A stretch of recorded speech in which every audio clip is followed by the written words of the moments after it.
name's Damien Maynard and we're at Fast Twitch Performance Training Centre located in Clemsig in Adelaide, South Australia. We started working with the Thunderbirds 4 years ago and we came across Jane Williams-Thompson and we were lucky enough that she was able to see eye to eye with our training philosophies. Netball is a very high impact, quite a powerful game. Explosive jumping, change of direction, agility, speed. The nature and the rules governed by netball is that you need to stop when you have the ball, so the ability to decelerate but then again accelerate again from beyond that point. So it's considered very high impact, and so netballers need to be conditioned for not only power but the ability to reproduce power, what we term power endurance, so to be able to go at 100% and repeat that throughout the 4 quarters of their match. My name's Renee Hallinan. I represent the Adelaide Thunderbirds and also Australian Netball Diamonds. I'm a predominantly wing defence player but also like to have a bit of a run in the centre position as well, and I've been here now for 2 years. So now it's about time to win one in pink, I think. My name's Beck Bully. I play goal defence for the Thunderbirds and this is my 2nd season. The physical capabilities that you need as an elite netballer is obviously to be fast, strong, agile, coordinated helps, something I probably lack a little bit of. But also, you know, mentally you have to be resilient because each and every year players are getting physically faster and stronger. The game is more physical now. There's a lot more body contact for a non-contact sport. That's the role of us, to make sure that every player is becoming fitter. We have a basic general goal for the entire squad. We then have specific programs for the individual underneath that umbrella. Both in the gym and on court we do varying programs depending on what we need that week for our opposition, whether we're coming up against an Australian or a New Zealand opposition.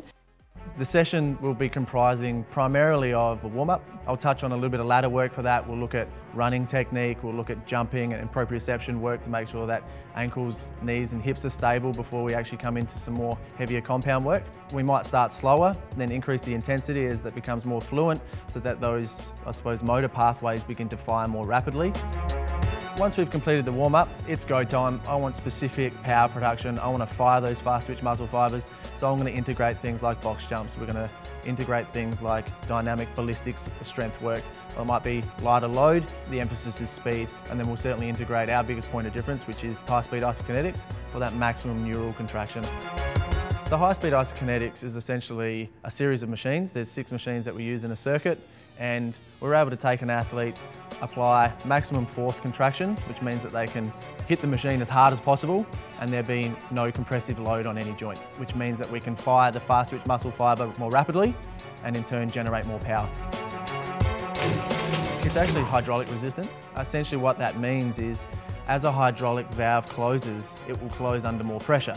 So if an athlete or a user is pressing harder, the valve will close shorter. So essentially what it enables you to do is contract as fast as possible, and then once that range is finished, there's absolutely no load so that you can come back as quick as possible as well.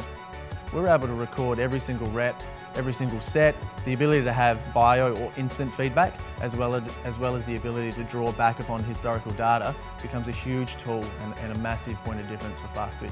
So it's a program like no other and certainly we're getting the results. Some of the other exercises will be some sprinting work.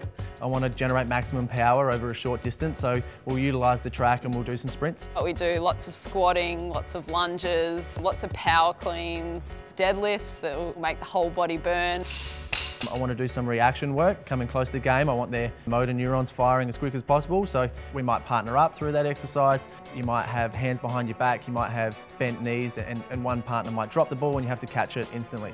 Essentially the idea is to be able to have maximum concentration, hand-eye coordination, and be able to react very quickly so that the brain can respond quickly and perform its tasks. Like all good programs, we focus on a lot of core stability, so we do finish off with core exercises. We'll use medicine balls and we'll use all core. We'll use rectus abdominals, obliques, rotation, lower back, so making sure that they are stable.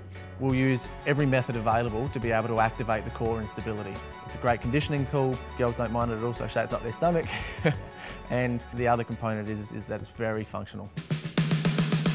When we look at an athlete, stability is probably their greatest asset. Strong legs, ankles, knees and hips, but then core through stabilisation as well as rotation. There is lots of different heights and sizes of netballers that would need to be specific for their specific role. I stand at 186 centimetres, which most would say is quite tall for a female. But nowadays, there's goal shooters that I'm playing against that are, 195 plus centimetres tall. So obviously the big thing that I need to keep working on is my vertical jump, because just need to keep contesting that ball. This is my second year in the program and it's just been sensational for me. That specific training, especially on the speed, power and strength work, has enabled me to take my vertical jump up at least 12 or 13 centimetres just within 18 months. It's an extremely tough and hard program. We certainly sweat a lot, work very hard and lift some really heavy weights, which traditionally in the netball space hasn't been done quite as much. I'll be the first to put up my hand and admit that I was one of those girls that didn't see the benefit in lifting the heavy weights and thought that weights would make me bigger. Certainly is not the case, and I've seen such huge performance benefits on the netball court by lifting my performance in the strength and weights room.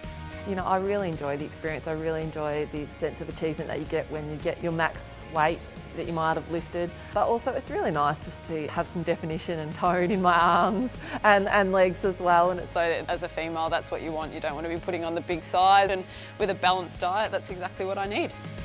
At the Adelaide Thunderbirds, we're very fortunate to have Natalie Bomberto as our nutritionist, also our captain. So she helps us with our eating plan. So my diet consists of, in the morning, I love my 2 eggs on toast. Usually I'll go to a morning training session. I always have a Maxine's Burn protein shake after that session. I just love the vanilla shake. And in terms of the bar, you can't beat the double chocolate fudge, let's be honest. I'm also a bit of a fan of the double choc because I love chocolate. It feels like I'm doing the right thing having some protein with my chocolate. The difference perhaps between an elite netballer and a developing netballer is how their bodies are conditioned. I would certainly recommend actually start doing the most basic forms of strength training. So if you can start looking at very basic methods of proprioception, you can achieve that by doing very basic plyometric methods. So some jumping and stability with jumping, making sure knees are stable, ankles are stable as you are jumping, making sure the core is activated through those jumps as well. You can move that into unilateral work, which means one leg. You can then move laterally, so moving side to side through those patterns, then diagonally, and then certainly moving up to doing, say, agility-based exercises, which might mean running around cones, accelerating, decelerating very quickly, and just becoming very familiar with how to use your body. When you've developed that baseline core competency, I'd certainly recommend that starting to increase some strength.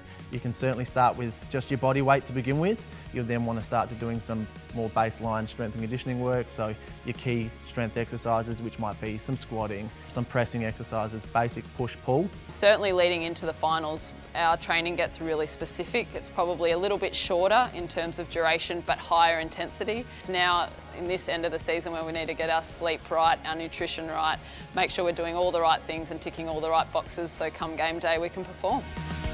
On-court expectations is that we would win each and every game from here on in, and hopefully at the end of the season we're going to be holding up that ANZ Championship Cup wearing the pink.